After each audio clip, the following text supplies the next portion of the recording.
Continuamos entonces hoy, hermanos, con nuestro estudio escatológico de Jesús viene pronto. Y hoy vamos a iniciar una exposición del capítulo 24 de Mateo. Hoy vamos a ver, está dividido en varias secciones. Hoy vamos a ver la primera parte. Hay bastante que decir, bastante información que vamos a procurar digerir de la manera más sencilla que podamos realizar. A medida que avancemos en este pasaje, vamos a considerar estos versículos de Mateo 24, del 1 al 34, desde la perspectiva de los discípulos de Jesús, que era la audiencia original de este discurso. ¿De qué o qué habrían pensado que Jesús estaba hablando? ¿Qué conclusión habrían sacado, aparte de darse cuenta de que el juicio vendría sobre su generación? Habrían llegado a la conclusión de que Jesús estaba hablando de alguna generación en un futuro distante, 2000 años después. Es mucho más probable que hubieran quedado impresionados por la naturaleza inminente de la tribulación venidera. El estudio que hoy empezamos, hermanos y hermanas, es un análisis versículo por versículo de este importante capítulo. Retrocediéndonos un poco al capítulo 23, cuando los discípulos escucharon su predicción, la predicción del Señor sobre la desolación del templo y la ciudad en Mateo 23, cuando culminando el capítulo les dice: he aquí vuestra casa os es dejada desierta. El capítulo 24 empieza diciendo que cuando salió del templo y se iba, se acercaron sus discípulos para mostrarle los edificios del templo. Ya vimos cómo culmina el capítulo 23 y les dice: vuestra casa, o sea, pues el templo, os es dejada desierta. Y cuando ellos entonces, capítulo 24, se acercan y le muestran los edificios del templo, es como si dijeran: Señor, ¿qué nos puedes decir acerca del templo? Pero una vez más, el Señor confirma lo que había anunciado anteriormente en el capítulo 23, del juicio inminente sobre su casa, al declarar en el verso 2, ¿veis todo esto? De cierto os digo que no quedará aquí piedra sobre piedra que no sea derribada. Jesús no estaba describiendo lo que sucedería con algún templo reconstruido en el futuro. Él estaba hablando de la destrucción del mismo templo que estaba delante de ellos en ese momento. Probablemente, atónitos sus discípulos en este punto, los discípulos le hicieron a Jesús una pregunta multifacética. ¿Cuál fue? La del versículo 3. Y es esta: y estando él sentado en el monte de los olivos, los discípulos se le acercaron aparte diciendo: dinos, ¿cuándo serán estas cosas? ¿Y qué señal habrá de tu venida y del fin del siglo? La pregunta que los discípulos le hacen involucra una serie de eventos interrelacionados. El tiempo de la destrucción del templo y las señales que señalarían la venida de Jesús en el juicio que pondría fin a su era.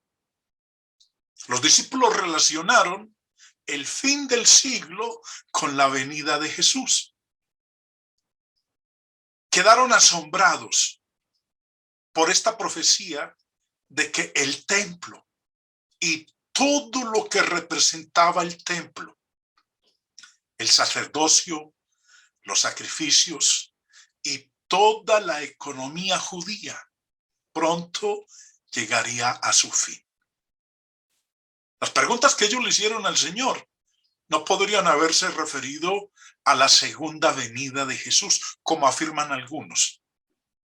¿Por qué estarían preguntando acerca de una venida física distante de Jesús en las nubes a la tierra cuando todavía no comprendían el significado de su primera venida, que incluía su muerte, su resurrección y su ascensión?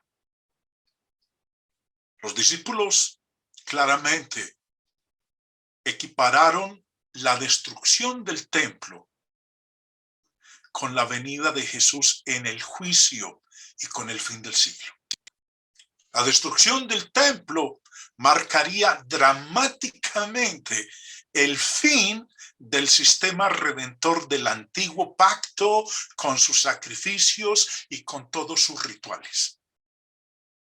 Desde el mismo principio, estos rituales eran solo símbolos de la venidera obra expiatoria de Cristo, y el Cordero perfecto de Dios haría totalmente innecesarios los sacrificios en el templo. Surge entonces una pregunta que inquieta a muchos, y es: ¿cómo es posible que Jesús viniera en el año 70 después de Cristo? ¿Cómo es posible que no se esté refiriendo a la segunda venida que nosotros estamos esperando, sino a su venida en el año 70 después de Cristo? Porque él dijo en Mateo 24:3, en la pregunta que le hicieron los apóstoles, le dijeron: ¿qué señal habrá de tu venida? Cuando ellos le hacen esta pregunta, ¿qué señal habrá de tu venida?, ellos no se están refiriendo a una venida en el futuro, distante, 2000 años en el futuro, sino a la venida de la destrucción del templo. Algo que hemos venido estudiando, ustedes me han escuchado en varias ocasiones, es que debemos permitir que las Escrituras interpreten las Escrituras. Dejar que la Biblia sea nuestra guía. Ahora, algo que he mencionado también en otras lecciones es esto. Una regla fundamental de interpretación bíblica es que la Escritura debe interpretar la Escritura.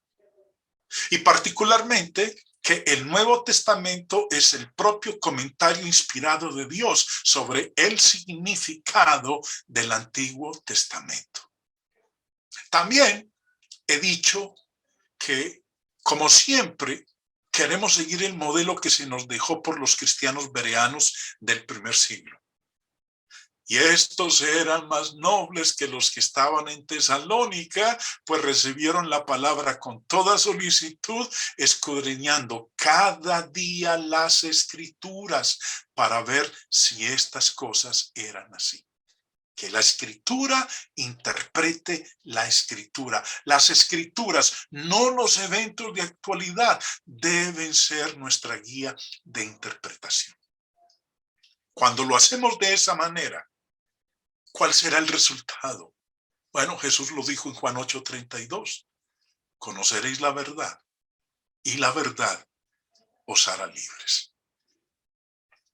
Los invito entonces, hermanos y hermanas, a que me acompañen en esta serie de lecciones en donde vamos a estar analizando Mateo capítulo 24, versículo por versículo. Y procuremos conocer la verdad y ella nos librará de tantas ideas preconcebidas, tradicionalistas y ajenas a lo que realmente es la verdad de lo que el Señor Jesús enseñó en Mateo capítulo 24. Permitamos entonces que las Escrituras interpreten las Escrituras y evalúen lo que significa venir en pasajes paralelos. Discípulos le hicieron la pregunta al Señor en el verso 3, ¿qué señal habrá de tu venida? Pregunta, ¿qué significa venir en pasajes paralelos? A lo largo del Antiguo Testamento, Dios vino a juzgar. En Génesis 11, donde se nos habla de la Torre de Babel, leemos empezando en el verso 4. Y dijeron, vamos, edifiquémonos una ciudad y una torre, cuya cúspide llegue al cielo, y hagámonos un nombre, por si fuéramos esparcidos sobre la faz de toda la tierra. Ante este plan del hombre, que estaba violando lo que era el plan de Dios de llenar la tierra y sojuzgarla, dice entonces en el verso 5, y descendió Jehová para ver la ciudad y la torre que edificaban los hijos de los hombres.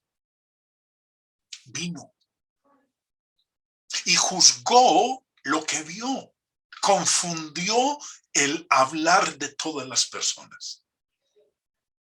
En Éxodo 3, leemos en el verso 8, cuando el Señor se le aparece a Moisés en el Sinaí, en la zarza ardiendo, dice, verso 7, dijo luego Jehová, bien he visto la aflicción de mi pueblo que está en Egipto, y he oído su clamor a causa de sus exactores, pues he conocido sus angustias.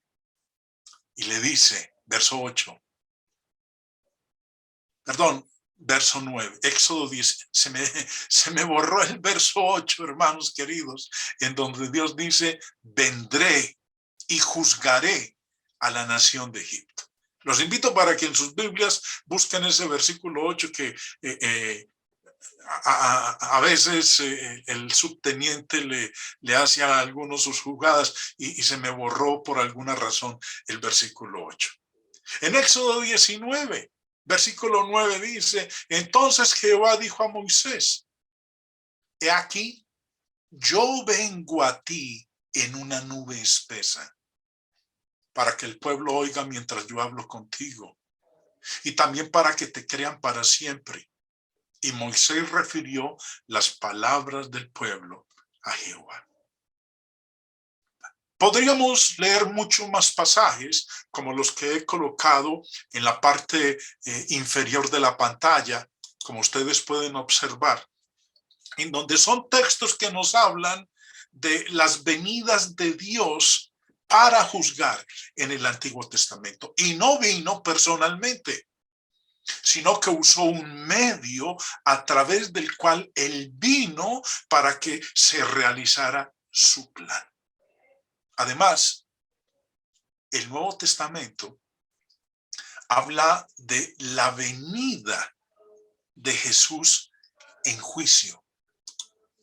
Mateo 10:23 dice, cuando os persigan en esta ciudad, huid a la otra, porque de cierto os digo que no acabaréis de recorrer todas las ciudades de Israel antes que venga el Hijo del Hombre. Antes que viniera en el año 70, que fue cuando Jerusalén fue destruida. Aquí no está haciendo referencia a su venida en el año 2000 o 3000 o en el distante futuro. Aquí está hablando de la venida del Hijo del Hombre en el primer siglo. Una venida simbólica, representativa, en juicio sobre Jerusalén a través del ejército romano. No acabaréis de recorrer todas las ciudades de Israel antes que venga el Hijo del Hombre. No es el único pasaje. Mateo 16, el Señor, estando reunido con su audiencia, con sus discípulos, les dice, porque el Hijo del Hombre vendrá. Se le está asegurando, voy a venir. El Hijo del Hombre vendrá en la gloria de su Padre con sus ángeles y entonces pagará a cada uno conforme a sus obras. Si leyéramos el versículo solo, ignorando el contexto, podríamos nosotros decir que se está refiriendo a la venida que estamos esperando hoy en el siglo XXI. Que yo estoy esperando, que ustedes también están esperando, porque dice que su venida será en la gloria de su Padre con sus ángeles y entonces pagará a cada uno conforme a sus obras. Esta venida es una venida de juicio, pero esta venida que el Señor está diciendo aquí que Él va a realizar, no es haciendo referencia a la segunda venida. Miren lo que dice en el verso siguiente, versículo 28. De cierto os digo que hay algunos de los que están aquí que no gustarán la muerte. No se van a morir. De ustedes que están aquí ahora escuchándome a mí, hay algunos que no se van a morir hasta que hayan visto al Hijo del Hombre viniendo en su reino. Si eso no fue así, si Él no vino en el primer siglo, en el año 70, de esos que estaban ahí presentes, oyéndole, muchos de ellos aún están vivos. Porque el Señor les dijo ahí en el verso 28, no gustarán la muerte hasta que hayan visto al Hijo del Hombre viniendo en su reino. No tenemos nosotros registro de un ser humano que tenga 2000 años de existencia. Estos hombres murieron en el primer siglo. ¿Y por qué murieron? Porque vieron al Hijo del Hombre viniendo en su reino. ¿En qué momento? En el año 70, en la destrucción de Jerusalén. También, cuando el Señor Jesús estuvo ante el sumo sacerdote Caifás, después de que Judas lo entregó, el sumo sacerdote le hizo una pregunta. Marcos 14, 61. Mas él callaba y nada respondía. El sumo sacerdote le volvió a preguntar y le dijo, ¿eres tú el Cristo, el Hijo del Bendito? ¿Y qué le respondió? Verso 62. Jesús le dijo, yo soy. Y veréis, miren lo que le dice, veréis, usted me va a ver a mí, al Hijo del Hombre, sentado a la diestra del poder de Dios y viniendo en las nubes del cielo. Usted me va a ver, le dijo. Usted me va a observar con sus propios ojos, sentado a la diestra del poder de Dios y viniendo en las nubes del cielo. Sabemos qué produjo, cuál fue la reacción del sumo sacerdote. Rasgó sus vestiduras porque consideró que lo que Jesús había dicho era una blasfemia. Esta venida en las nubes del cielo es haciendo referencia a su venida en juicio sobre Jerusalén, la cual ocurrió en el año 70 después de Cristo. Es más, podemos leer también en Apocalipsis, cuando el Señor da el mensaje a cada una de las iglesias en Asia y a varias de ellas las amenaza con juzgarlas con su venida si no se arrepienten y cambian. Estos versículos que acabamos de leer no tienen ningún sentido si la venida a la que se refieren es en un futuro lejano por venir.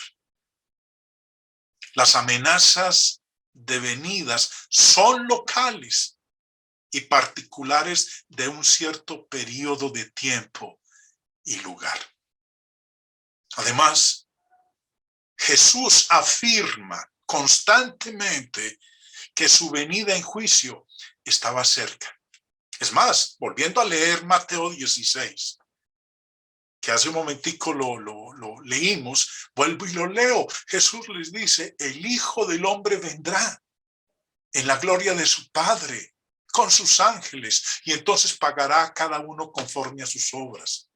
De cierto os digo que hay algunos de los que están aquí que no gustarán la muerte hasta que hayan visto al Hijo del Hombre viniendo en su reino. Nos dice que su juicio vendría antes de que muriera el último apóstol. Fue Pedro quien escribió en su primera epístola que cuando está escribiendo él, los tiempos en que él estaba viviendo eran los últimos tiempos. Primera de Pedro 1:20 dice, ya destinado desde antes de la fundación del mundo, pero manifestado en los postreros tiempos por amor de vosotros. Aquí Pedro, hablando del Señor Jesús, dice que él fue manifestado en los últimos tiempos.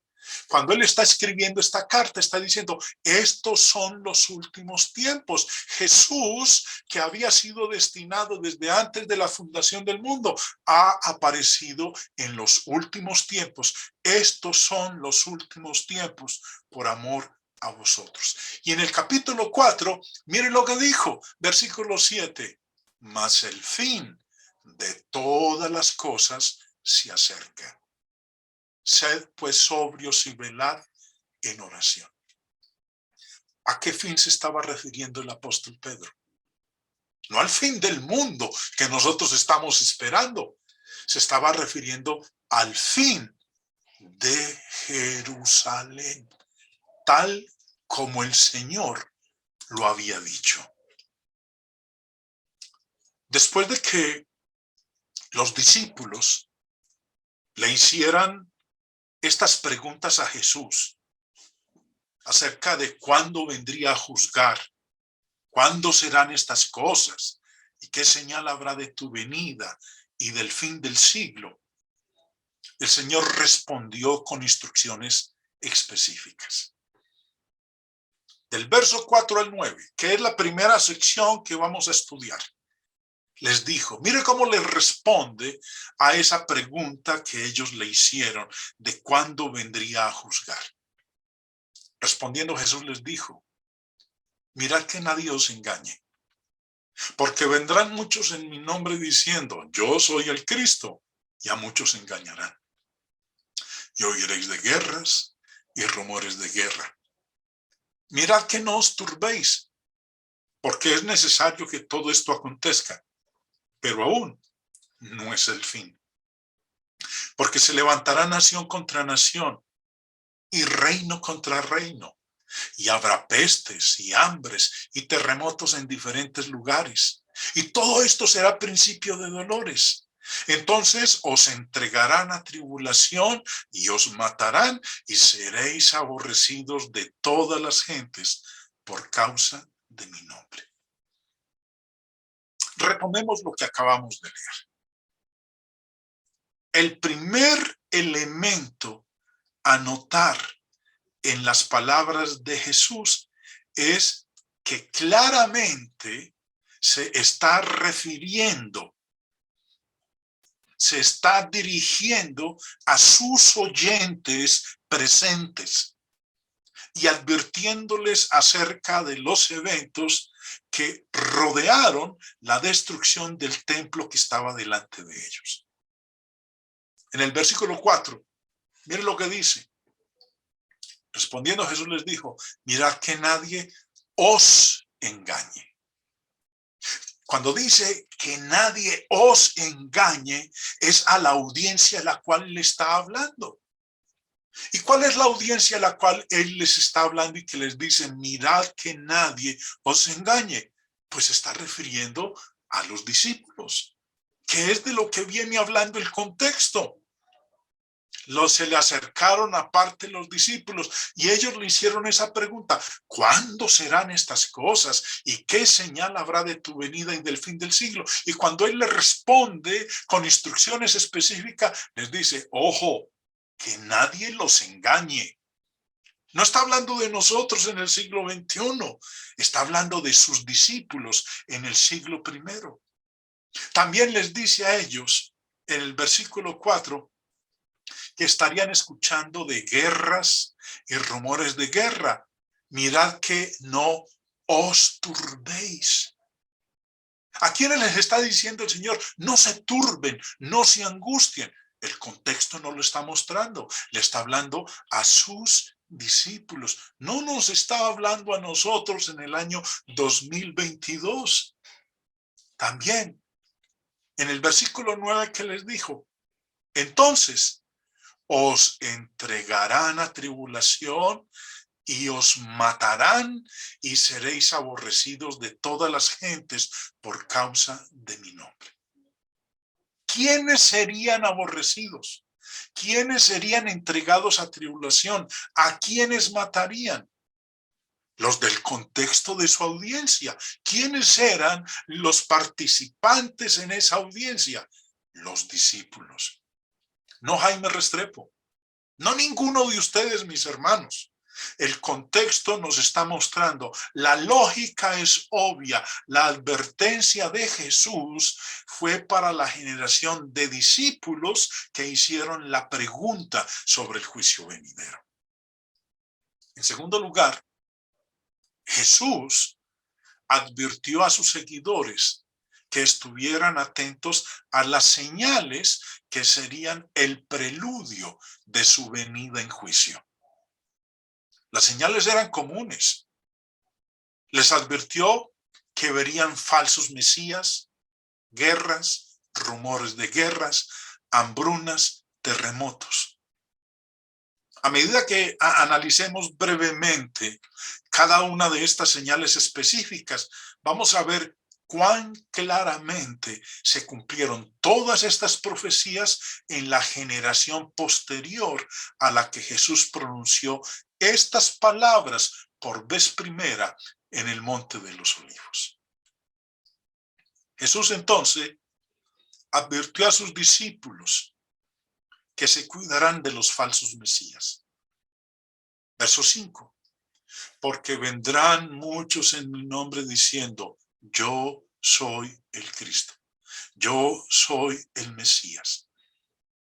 Sabemos por textos bíblicos posteriores, así como por historias seculares de esa época, que los falsos mesías, los falsos cristos, sí aparecieron en escena al principio de la historia de la iglesia.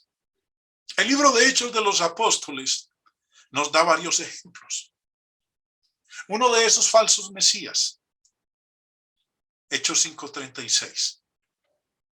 Porque antes de estos días se levantó Teudas, diciendo que era alguien. A este se unió un número de como de 400 hombres, pero él fue muerto. Y todos los que le obedecían fueron dispersados y reducidos a nada. Otro falso Cristo que apareció en el primer siglo, versículo 37 de Hechos 5. Después de este, se levantó Judas el Galileo en los días del censo y llevó en pos de sí a mucho pueblo. Pereció también él y todos los que le obedecían fueron dispersados. Otro falso Cristo descrito en Hechos de los Apóstoles es Simón el mago, quien afirmó ser llamado el gran poder de Dios. Leamos, verso 9. Pero había un hombre llamado Simón, que antes ejercía la magia en aquella ciudad. y había engañado a la gente de Samaria, haciéndose pasar por algún grande. A este oían atentamente todos, desde el más pequeño hasta el más grande, diciendo: este es el gran poder de Dios. Ahora, es lo que nos enseña a nosotros la Escritura, la evidencia interna. Ahora miremos la evidencia externa, lo que nos cuenta la historia. Historiadores como Eusebio de Cesarea, en su libro Historia Eclesiástica, él, al igual que Josefo, del cual vamos a leer en un momento, registran el surgimiento de falsos mesías durante el siglo I después de Cristo, antes de la destrucción de Jerusalén. Escribe Eusebio en su Historia Eclesiástica: después de la ascensión del Señor al cielo, los demonios compelían a algunos hombres a llamarse a sí mismos dioses. Cierto Simón, samaritano, de la aldea de Gibón, realizaba en tiempos del César Claudio milagros mágicos por arte de los demonios que operaban en él. Fue considerado Dios. Josefo, el historiador judío del primer siglo, en su libro Antigüedades de los Judíos, escribe también y dice: siendo Fado procurador de Judea, un cierto mago de nombre Teudas persuadió a un gran número de personas que, llevando consigo sus bienes, lo siguieran hasta el río Jordán. Afirmaba que era profeta y que a su mando se abrirían las aguas del río y el tránsito les resultaría fácil. Con estas palabras engañó a muchos, pero Fado no permitió que se llevara a cabo esta insensatez. Habían tantos de estos impostores que se aprovechaban de la credulidad de la gente que, como dice Thomas Newton en su libro Disertaciones sobre las profecías, muchos de ellos eran apresados y asesinados todos los días. Sedujeron a un gran número de personas que todavía esperaban al Mesías. ¿Y qué había dicho el Señor en respuesta a la pregunta de sus discípulos en el Monte de los Olivos? Les dijo: vendrán muchos en mi nombre diciendo: yo soy el Cristo, yo soy el Mesías, y a muchos engañarán. Y así ocurrió. A continuación, Jesús les advierte también en el verso 6 de que oiréis de guerras y rumores de guerras. El levantamiento de reino contra reino. Tal como el Señor lo predijo, la agitación se extendió por toda esa generación del primer siglo. Tácito, el historiador romano del primer siglo, nos cuenta a nosotros de lo que ocurrió entre el periodo comprendido entre el 14 después de Cristo y la muerte de Nerón en el año 68, 2 años antes de la destrucción de Jerusalén. Y describe Tácito en su libro Anales de los conflictos que se presentaron: disturbios en Germania, conmociones en África, conmociones en Tracia, insurrecciones en la Galia, intrigas entre los partos, la guerra en Britania y la guerra en Armenia. En el mapa que ustedes están observando ahí es el mapa del Imperio Romano de ese entonces. Y las flechas rojas que ustedes ven ahí en el mapa muestran los lugares en donde habían guerras y rumores de guerras, donde se desataron estos conflictos. Las guerras se libraron de un extremo al otro del imperio. Y todo esto tuvo lugar durante la paz romana. Las guerras no son señales excepto durante un tiempo de paz declarada. Cristo también les dijo a sus discípulos en el versículo 7 que habrían hambres. Las hambrunas en la tierra significarían la proximidad del juicio. Ahora, alguien puede preguntarse, ¿hubo hambrunas durante este periodo de 40 años antes de la destrucción de Jerusalén? De hecho, las hubo. Comenzando en el libro de los Hechos, vemos las hambrunas que prevalecieron en el periodo anterior a la destrucción de Jerusalén en el año 70 después de Cristo. Lucas registra lo siguiente. En aquellos días, unos profetas descendieron de Jerusalén a Antioquía. Y levantándose uno de ellos, llamado Agabo, daba a entender por el Espíritu que vendría una gran hambre en toda la tierra habitada, la cual sucedió en tiempo de Claudio. Entonces los discípulos, cada uno, conforme a lo que tenía, determinaron enviar socorro a los hermanos que habitaban en Judea. La hambruna fue tan grande que la iglesia, en lugares tan lejanos como Corinto, participó en los esfuerzos de socorro. Cada vez que nosotros leemos Primera de Corintios 16, la instrucción de Pablo a la iglesia en Corinto de la ofrenda el primer día de la semana, habla en la parte del contexto de que esa ofrenda, uno de sus objetivos era mitigar el hambre de los hermanos en Judea.